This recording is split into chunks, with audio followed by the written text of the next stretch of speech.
ছাত্ৰ ছাত্ৰীসকল আজি আলোচনা কৰিম আজিৰ হৈ যোৱা মেট্ৰিকৰ এছামিছৰ কুৱেশ্যন পেপাৰটো চাব। ছাত্ৰ ছাত্ৰীসকল আজি আলোচনা কৰিম আজিৰ হৈ যোৱা মেট্ৰিকৰ এছামিছৰ কুৱেশ্যন পেপাৰ। গ্ৰুপ 8 প্ৰথম প্ৰশ্নটো আছিল 1 নম্বৰ দিছে অতি চমু উত্তৰ লিখা। ক নম্বৰ দিছে এজন উদ্যোগী অৰ্থাৎ এণ্ট্ৰপ্ৰিনিয়ৰ আৰু কৰ্মহীন নিবনুৱাৰ মাজত থকা ক্ষুদ্ৰ ব্যৱধান কি? খ নম্বৰ অজন্তাৰ ছবিবোৰত প্ৰকাশ পোৱা ভাৱবস্তু দুটা কি কি? 2 নম্বৰ প্ৰশ্ন দিয়া আছে চমু উত্তৰ লিখা যিকোনো দুটা। এজন সফল উদ্যোগী হ'বলৈ কি কি গুণৰ প্ৰয়োজন? খ নম্বৰত আৰ্টৰ বিপৰীত পন্থা দুটা কি কি? গ নম্বৰত আছে চাহ উদ্যোগৰ কৰ্মীসকল কোন? তেওঁলোকে ক'ৰ পৰা অসমলৈ আহিছিল? 3 নম্বৰ প্ৰশ্নটো 4 মাৰ্ক আছে। উদ্যোগী পুৰুষ সিংহৰ সমান এলেহুৱা কাপুৰুষৰ নিচান। শিক্ষকগৰাকীয়ে কিয় এইদৰে ক'লে পাঠৰ সহায়ত বুজাই লিখা। এইটোত অৰ আহিছে বিশেষ এটা উদ্যোগিক আবিষ্টনীৰ মাজত বসবাস কৰিবলৈ লোৱা কাৰণেও থলুৱা সংস্কৃতিৰ পৰা আঁতৰিও পৰিল। ইয়াত কি উদ্যোগিক আবিষ্টনীৰ কথা উল্লেখ কৰিছে আৰু কোনে কিহৰ বাবে আঁতৰি পৰাৰ কথা কৈছে পাঠৰ আলমত বুজাই লিখা। 4 নম্বৰ প্ৰশ্নটোত আহিছিল যে কুঁৱলীৰ অন্তৰংগ বান্ধৱীগৰাকীৰ নাম কি? খ নম্বৰ হস্পিটালৰ বিচনাত শুই থাকোঁতে অৰুণিমাৰ মনত কি সপোনে তীব্ৰ ৰূপ লৈছিল? 5 নম্বৰ প্ৰশ্নটোত কৈছে ইমানখিনিলৈ আহি আৰু উভতি যোৱাৰ প্ৰশ্ন নুঠে যি হয় দেখা যাব। কথাকাৰৰ বক্তা কোন? কাক উদ্দেশ্য কৰি বক্তাই কিয় কথাষাৰ কৈছিল? 6 নম্বৰত দিয়া আছে তলৰ যিকোনো এটা প্ৰশ্নৰ উত্তৰ লিখা। এটা কথাই কুঁৱলীৰ মনত শংকাৰ সৃষ্টি কৰিলে। কি কথাই কুঁৱলীৰ মনত শংকাৰ সৃষ্টি কৰিলে পাঠ্যৰ আধাৰত বুজাই লিখা। অৰুণিমা সিনহাৰ এভাৰেষ্ট অভিযানৰ বৰ্ণনা দিয়া। 7 নম্বৰত অতি চমু উত্তৰ লিখা। অৰণ্য যাত্ৰাৰ দলটোৰ দলপতি হিচাপে কাক দায়িত্ব দিয়া হৈছিল? খ নম্বৰ ইৰাণে কেতিয়া ইছলামিক গণতন্ত্ৰ হিচাপে স্বীকৃতি লাভ কৰে? 8 নম্বৰত প্ৰকৃতিৰ কোনবোৰ সুন্দৰ নিয়মে পাহিক আকৃষ্ট কৰে? 9 নম্বৰ প্ৰশ্নত আছে খ নম্বৰটো বাইদেউহঁত আমাক বচোৱা কোনে কাক বাইদেউহঁত বুলি সম্বোধন কৰি বচাবলৈ কিয় অনুৰোধ কৰিছিল? নাইবা চিৰিন ইবাদী কোন? তেওঁৰ সংগ্ৰামৰ বিষয়ে পাঠ্যপুথিৰ সহায়ত লিখা। 10 নম্বৰত ক নম্বৰটো দিছে মাধৱদেৱৰ বৰগীতটোৰ মাজেৰে কি ভক্তিৰ পাপ প্ৰকাশ পাইছে? খ নম্বৰ আসমানৰ কুতুব তৰা আদমৰ জাত ইয়াত আদম কোন? 11 নম্বৰ প্ৰশ্নটোত আছে মাধৱদেৱৰ ৰচিত ঝুমুৰাসমূহৰ নাম লিখা। খ নম্বৰ জিকিৰ কবিতাটোৰ কবি আজান ফকীৰৰ চমু পৰিচয় দিয়া।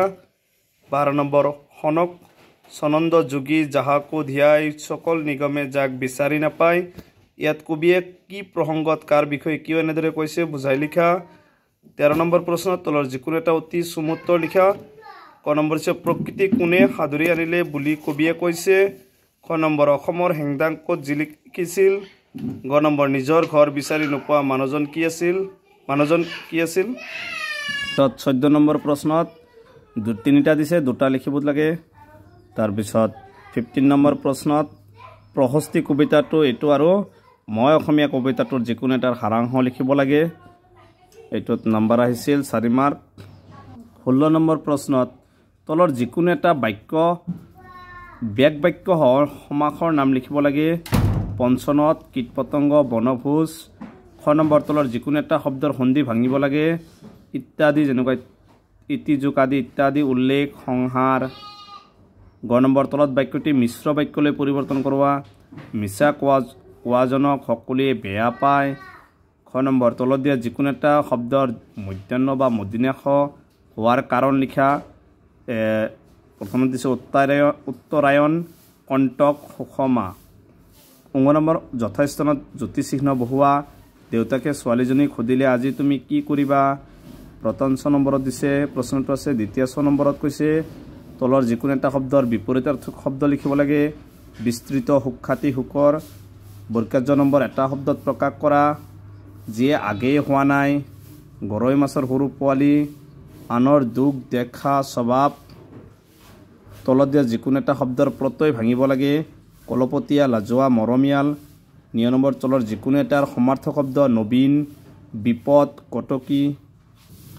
17 নম্বৰ প্ৰশ্নত যিকোনো এটা লিখিব লাগে যে ভাৱ সম্প্ৰসাৰণ কৰা চুৰ গ'লে বুদ্ধি বৰষুণ গ'লে জাপি এইটো বহলাই লিখিব লাগে খ নম্বৰ তোমাৰ বিদ্যালয়ৰ ছাত্ৰ ছাত্ৰীসকলে খেলা ধূলাৰ কাৰণে খেলৰ অধিক সামগ্ৰী বিচাৰি তুমি খেল বিভাগৰ সম্পাদক হিচাপে বিদ্যালয়ৰ প্ৰধানলৈ এখন আবেদন পত্ৰ লিখিব দিছে য'ত নাম ঠিকনা উল্লেখ কৰিব মানা কৰিছে গ নম্বৰ তোমাৰ অঞ্চলত বানপানীৰ বাবে বিদ্যালয়সমূহৰ শ্ৰেণীকোঠা ডেস্ক বেঞ্চ আদি নষ্ট হোৱাত সেইবোৰৰ মেৰামতিৰ কাৰণে চৰকাৰৰ দৃষ্টি আকৰ্ষণ কৰি বাতৰি কাকতৰ সম্পাদকলে এখন প্ৰতিবেদন লিখিব লাগে এতিয়া ৰচনা আহিছে চাবা ৰচনাত আহিছে 8 মাৰ্ক প্ৰথমত আহিছে অসমৰ পৰ্যটন উদ্যোগ খ নম্বৰ তোমাৰ প্ৰিয় গ্ৰন্থ হৈছে গ নম্বৰ বিজ্ঞানৰ অৱদান এই তিনিটা ৰচনা যিকোনো এটা লিখিব লাগে 19 নম্বৰত আছে এইটো দুটা জনগোষ্ঠীৰ এইটো বিশেষ বৰগুণী আকবৰ এইটোৰ বিষয়ে অলপ চমুকৈ লিখিব দিছে আৰু 20 নম্বৰ প্ৰশ্নটোত